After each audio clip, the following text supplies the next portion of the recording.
What's up, everybody? Brian Wagner, PRI 2025. And if you know me, you know I'm a sucker for a long top. I love wagons. Built a 1994 Volvo LS swap wagon myself, turbo, 6-speed, the whole deal. But I love fast wagons. Well, Bob Mandell has built one of the coolest Chevy 2 wagons you're ever going to see. But let's not hear about it from me. Hear from the real guy. Exactly. Great timing. Bob, brother. Right on, buddy. Right on. You have built one bad piece, just looking at this car. I'll let you, tell me the story, man. Let's start with the body, because it sounds like there's an interesting story behind just the body of this car. Well, it's really an interesting story because we set out to start a project car for a customer. Didn't want to wait for a timeline deal, so we ended up getting a body, got permission from McCamus to build a wagon, a one-off style wagon without repeating, rebuilding the mold or anything like that. So we set out with a couple buddies of mine that are very sharp in the aero department, and we designed a body that could go through the air at 250 mile an hour and be very stable. And so far to date, we've been 620, 230 in this car, and it's been proven to be very, very stable. So you're telling me that this did not start life as a wagon, it started as a coupe and you made it into a yes, wagon? Yes, sir. It started as a regular Chevy 2 fiberglass body, converted into the carbon back half as you see it as a wagon. If you look at this, like what you guys did here, like this legit... And from this body line forward is all carbon. All right, hold it's on, all hand-built. let me get back over that. Show that again. Where? So this body line forward up top is all carbon. As you can see in on an angle, you can see all the carbon inlay in the window.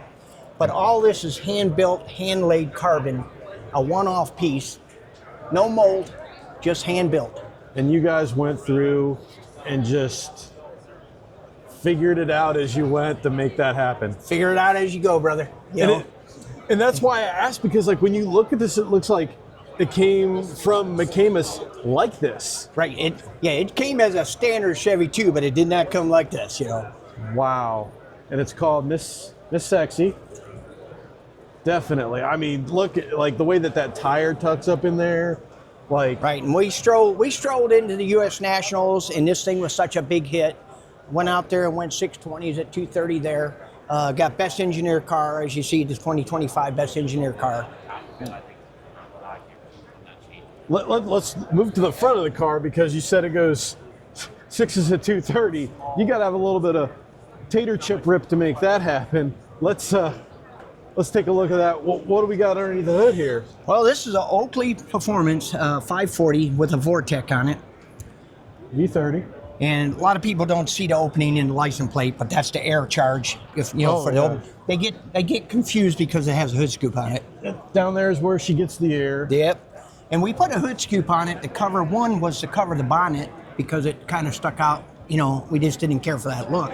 But secondly, when we had it in the wind tunnel, the hood scoop became a very killer player on downforce. It added 4% more downforce with the air charge going through the hood scoop over the top of the motor. There's so many people around this car, it's hard to get. Let me, keep talking, but how long did this take to build? This here took 6 months, 2 days, 3,700 hours to develop the whole car from the start to finish, paint job, powder coating, assembly, to carrying it to the racetrack. That's an impressive timeline, and that's not a wrap, is it? No, this is all painted. Even inside, take a look inside here. Who painted this? S&D Enterprises up in Grand Rapids, Michigan. All the dash is all airbrushed. I'm really anal about all the detail work.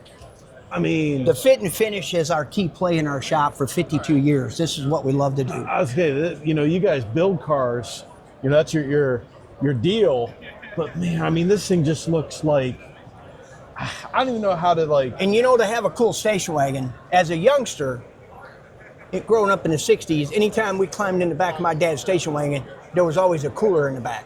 If you look in the back window, there's a cooler in the back window. All right, I gotta see.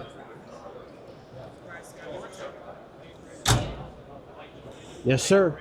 Well, all right. What? And all that does is cover the battery. I was about to say. We just, for the youngsters and the little kids that come up, being a station wagon, you got to have the little cooler in there to give them that idea that it's a cruiser. And it's a fast cruiser. I mean, it's just wild. Like this shot right here, just how long that top looks. Yep. And then well, I'm gonna keep walking over this way, and then you got your dial-in boards, nice little. Yep, all the dialing boards. We did this. They're tucked in like that. Yeah, well, with the wing, with the spill plate to be able to carry the downforce, we decided to use the big spill plate to put the dial board, so we put them on each side so you don't have to shoe polish the car. Yeah, it makes it easier, right? And it looks pretty. Yeah, I mean it's the details, you know. And then you take a look from the passenger side, and it's just, man, so clean in here, so awesome. So I like to ask this question.